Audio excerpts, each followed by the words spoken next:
Boa tarde, você que acompanha o Resenha de Artilheiros desta segunda-feira, 14 de dezembro de 2020.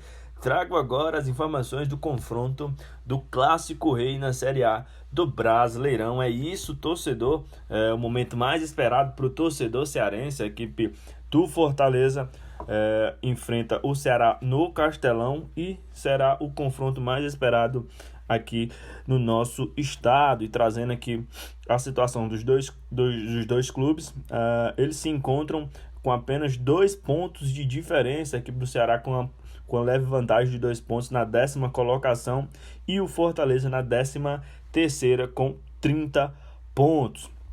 É interessante lembrar que foram 6 jogos esse ano que as duas equipes acabaram se enfrentando e o Fortaleza levou a melhor. Foram 3 vitórias, 2 vitórias do Ceará, 3 vitórias do Fortaleza e um empate. Então o Fortaleza aí na vantagem de vitórias nos confrontos dos Clássicos Reis desse ano. Então é interessante também salientar que a equipe do Fortaleza, das últimas rodadas, mais especificamente das últimas 10 rodadas, venceu apenas uma e empatou 3, e os outros jogos foram derrotas. Então a equipe do Fortaleza não vem tão bem assim nos últimos jogos, e já o Ceará consegue ganhar aí uma gordurinha a mais por ter feito bons jogos, pode-se dizer assim, né? Antes da derrota contra o Atlético Goianiense, conseguiu vencer o Bahia por 2-0 e anteriormente o Vasco por 4-1. Então isso dá uma sobrevida, a equipe ganha corpo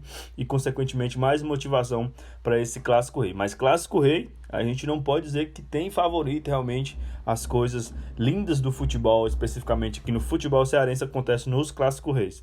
E relembrando um pouco dos confrontos esse ano, o primeiro confronto foi na Copa do Nordeste, na segunda rodada, acabou ficando no 1-1, o gol do William Klaus pela equipe do Ceará e o Oswaldo marcando para a equipe do Fortaleza. Um jogo bastante pegado, vários cartões amarelos e a expulsão do Juan Quinteiro. Teve também o segundo confronto das duas equipes, que foi pela segunda fase do Campeonato Cearense. A equipe do Fortaleza acabou vencendo por 2-1, gol do Wellington Paulista, do Yuri, e no finalzinho do jogo o Bergson, que hoje é do Fortaleza, acabou marcando, diminuindo o placar pro Ceará. E o próximo confronto, acabou que o Ceará conseguiu vencer na Copa do Nordeste, na semifinal.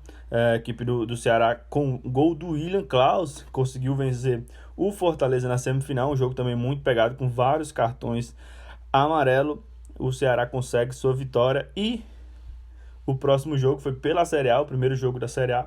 O Ceará também se deu bem, gol do Vina. O Vina aí, que já se desenhava um protagonista do Ceará nesse ano de 2020. O próximo jogo foi durante o Campeonato Cearense, né? O primeiro jogo do Campeonato Cearense. A equipe do Fortaleza acabou vencendo por 2-1. Bruno e o Tinga aí um dos destaques aí dessa final, acabou marcando. E para a equipe do Ceará, o Rafael Sobis aí, que fez pouquíssimos gols pela equipe do Ceará, acabou diminuindo o placar. E o último jogo foi também vitória do Fortaleza, com o gol do Tinga. O Tinga realmente aí sendo o personagem principal dessa final cearense, acabou marcando 1-0 para a equipe do Fortaleza, sagrando campeão cearense. Então a expectativa de um ótimo jogo, né? Sempre que tem Clássico Rei, o torcedor fica muito animado e com certeza será um grande espetáculo. Dia 20, próximo domingo, 8h30 da noite. Esse será o confronto e essas foram as informações. Sábio Viana para o Resenha de Artilheiro. Fala, galera do Resenha de Artilheiro, Hugo do Vale, trazendo as informações do nosso futsal. Como eu falei, semana de finais, tanto pelo Brasil como pelo estado do Ceará. É isso mesmo, Copa do Brasil, e nós temos o representante, Ceará Sporting Clube, que eliminou o Real Brasília do Distrito Federal e vai enfrentar os 2 vizinhos do Paraná, que inclusive o Vozão já deve estar a caminho aí para disputar o jogo que acontece amanhã, às 20 horas. Então eu já te convido para a gente fazer uma corrente positiva e uma torcida para a hegemonia do nosso futsal voltar aqui para capital do Ceará, Fortaleza, o nosso estado maravilhoso, grande campeão com Sumov, com Banfó, enfim, várias equipes e grandes craques que já pisaram aqui nas nossas quadras, tá certo? Falando agora de campeonato cearense, a gente teve as semifinais, que aconteceu aí no sábado e no domingo. E o Ceará se deu bem e está na final, assim como o BNB Guerreirinhos. O Ceará no sábado venceu o Pacajus por 6-3. E aí ratificou de vez a sua presença na final, tentando aí, quem sabe, um bicampeonato. Já o segundo jogo entre BNB Guerreirinhos contra José Romão de Sobral teve de tudo, emoção à flor da pele. No tempo normal, o BNB venceu por 1-0 e aí a partida foi para a prorrogação. Na prorrogação, empate em 1-1, onde tudo foi decidido nas cobranças de pênaltis. E o BNB, como a gente falou, levou a melhor. O BNB que é tradicionalíssimo também, não só no futsal, mas também como no vôlei. E a gente fica muito feliz do ressurgimento dessas modalidades neste clube maravilhoso que é o BNB. E a gente já sabe quando serão as finais do Campeonato Cearense. É isso mesmo. Primeiro jogo, dia 19.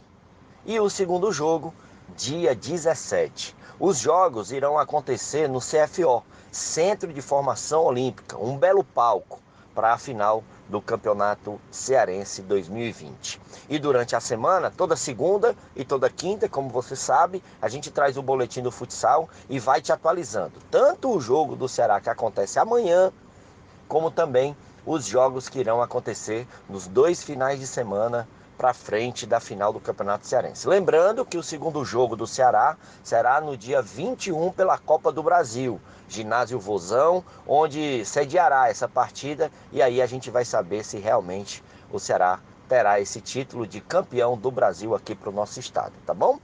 Peço a você para estar acompanhando as plataformas de interatividade da Federação Cearense de Futsal, Twitter, Instagram, Facebook e principalmente o YouTube.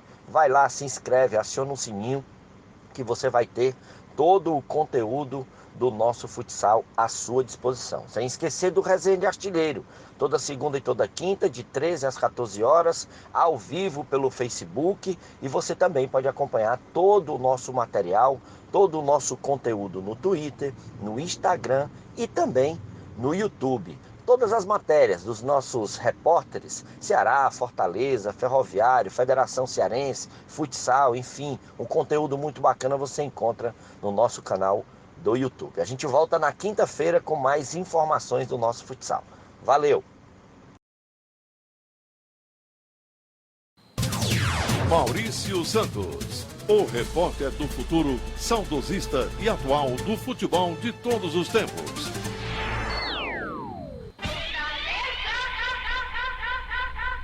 Olá, amigos do Resenha de Artilheiro. Eu sou Maurício Santos e estou chegando com as últimas do Fortaleza. O sinal amarelo agora está mais ligado do que nunca pelas bandas do PC. Isso porque o Fortaleza literalmente está em queda livre. O Leão, há 3 jogos, não sente o sabor de 3 pontos. E no último sábado, dia 12/12, em jogo de confronto direto contra o Bragantino, o Fortaleza foi nocauteado pelo time do Energético pelo score de 2-1. Jogo esse que foi válido pela 25ª rodada do Brasileirão 2020. Marcaram para o time do Energético Luan Cândido e Tony Anderson. E para o Leão descontou de pênalti o volante Juninho. E ao final do jogo, o zagueiro Paulão, que voltava a ser titular, falou sobre esse resultado negativo em Bragança Paulista. Fala, Paulão, com os amigos do Resenha de Artilheiro. Vamos ao gramado, Lucas Rangel. Paulão, o que faltou para o Fortaleza sair daqui com um resultado melhor? Até porque o time teve chance de vencer o jogo, principalmente no segundo tempo. Você falou bem. Nossa equipe, ultimamente, nós estamos trabalhando, conseguindo as oportunidades, estamos chegando algumas vezes com a possibilidade de fazer o gol. Agora a gente acaba tendo uma decisão, um passe, uma vez forçado, depois a finalização. Então Eu acho que faltou isso, faltou de repente um pouquinho de calma no último passe, uma finalização, mas eu acho que num todo não tem partes individuais. Eu acho que nossa equipe tem trabalhado para isso. Acho que é continuar trabalhando, tendo calma. Acabamos perdendo o jogo no finalzinho, onde poderíamos sair daqui pontuando, que é importante, principalmente nessa reta. Mas eu acho que é continuar trabalhando, né? Procurando corrigir o que a gente tem errado para que nos próximos jogos nós venhamos a sair com resultado positivo.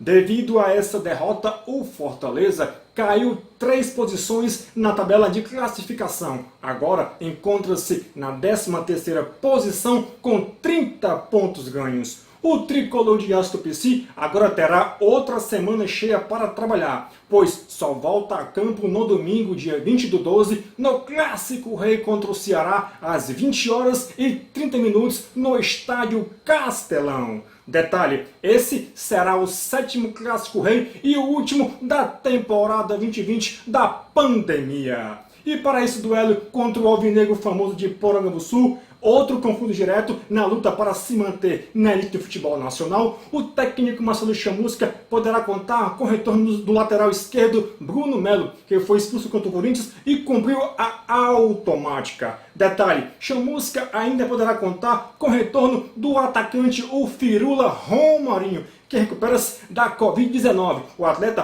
completará 10 dias de afastamento conforme protocolo da CBF antes da dela do duelo do Clássico Rei do próximo domingo. Esse o fato relevante do Leão de hoje. E eu falo sempre em nome do patrocínio da Gráfica KP. Tudo em impressões e etiquetas tags para confecções, cartões e panfletos. Interessados? Falar com o patrão Cleiton na rua Desembargador Praxedes, número 895 no Montes. Telefone de contato 3491 4396. Atendemos de segunda a sexta. Ok, amigos do Resenha de Artilheiro, com as informações precisas do tricolor de Aço Tupici, Maurício Santos, repórter Resenha Active. E até uma próxima oportunidade, se Deus quiser, amigos.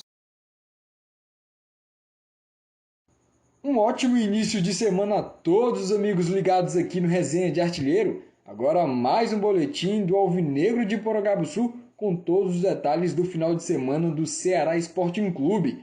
Jogando dentro de casa no sábado, o Vovô deixou escapar uma oportunidade de se consolidar ainda mais na parte de cima da tabela.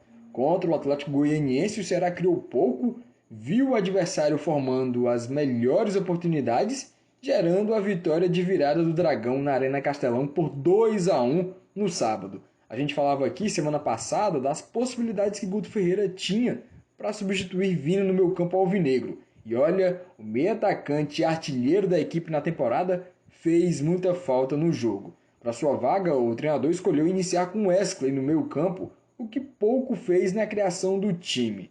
O jogo até começou com gosto de gás, mas foi perdendo ritmo com o tempo. E a primeira etapa foi de poucas chances para os dois lados. O destaque mesmo nessa primeira etapa ficou com o goleiro alvinegro Richard, que fez intervenções importantes para assegurar o 0-0 na Arena Castelão. O primeiro gol da partida só veio sair no recomeço da partida, ali no início do segundo tempo. Em jogada de Saulo Mineiro, que entrou no intervalo e foi bem, saiu o gol alvinegro aos 14 minutos. A bola sobrou para Léo Chu, que chutou forte no canto, fora da área, sem chances para o goleiro Jean do Atlético Goianiense. O gol foi o segundo dele, do jovem atacante alvinegro, com a camisa do Vovô. Ceará 1, Atlético 0. Depois disso, o alvinegro diminuiu seu ritmo e viu o rubro-negro crescer na Arena Castelão. Aos 31 minutos veio o empate. Depois, o atacante Zé Roberto foi derrubado dentro da área por Felipe Silva numa jogada boba. O goleiro Jean foi para a cobrança e marcou. O segundo gol do adversário veio com Robertson, poucos minutos depois, dominando fora da área e chutando no canto de Richard para a virada do Dragão aqui na Arena Castelão. A derrota dentro de casa fez o Ceará perder uma posição na tabela do Brasileirão. O Vovô ocupa agora a 10ª colocação com 32 pontos conquistados no Brasileirão Série A. O elenco alvinegro já se reapresenta na tarde de hoje, visando o Clássico Rei da próxima rodada. Ceará e Fortaleza se enfrentam às 8h30 da noite do próximo domingo, aqui mesmo na Arena Castelão. E aí, a gente vai falar um pouco mais de detalhes desse confronto no próximo Resenha de Artilheiro, na quinta-feira. Além do time profissional masculino, que a gente já falou aqui, do que foi essa derrota para o Atlético Goianiense, o Ceará feminino também entrou em campo ontem. Em jogo de ida das quartas de final do Brasileirão Feminino A2, no estádio Newton Santos, o Ceará saiu derrotado pelo Botafogo por 2-1. Jade fez o gol do Alvinegro de Porangabuçu, enquanto Vivian e Juliana marcaram para o time de General Severiano. Detalhe que chamou a atenção lá no Engenhão foi que a treinadora da seleção brasileira, a Pia Sandhage, acompanhou o jogo diretamente do estádio, que mostra aí uma visibilidade dessa partida decisiva para o futebol feminino da segunda divisão, que a treinadora esteve acompanhando, importante aí para o nosso futebol. O jogo de volta dessas quartas de final acontece próximo domingo às 4 da tarde na cidade de Vozão. Quem passar de fase garante o acesso ao Brasileirão A1, a elite do futebol feminino nacional, e também a vaga na semifinal, enfrentando aí o Bahia, que eliminou Fortaleza na sexta-feira. E para finalizar com boa notícia, pelo Brasileirão Aspirantes, o Ceará venceu o Avaí por 1-0 na tarde de ontem, fora de casa, no estádio da Ressacada, em Santa Catarina. O gol da vitória foi marcado por Wesley Pimbinha, que garantiu aí o alvinegro na fase final da competição nacional, o Brasileirão Aspirantes, que é como se fosse um sub-23, que conta com alguns jogadores que estavam no elenco profissional do Ceará, que agora integram aí o time do Daniel Azambuja. O Ceará volta a entrar em campo pelo Brasileirão Aspirantes contra o Vila Velha de Goiás na próxima quinta-feira, às 3 da tarde, no estádio Onésio Brasileiro Alvarenga, em Goiânia. Esse foi o boletim do Ceará Sporting Clube, bem recheado nessa segunda-feira de hoje, e voltamos na quinta com mais detalhes da preparação do vovô para o Clássico Rei de domingo. Samuel Conrado para o Resenha de Artilheiro.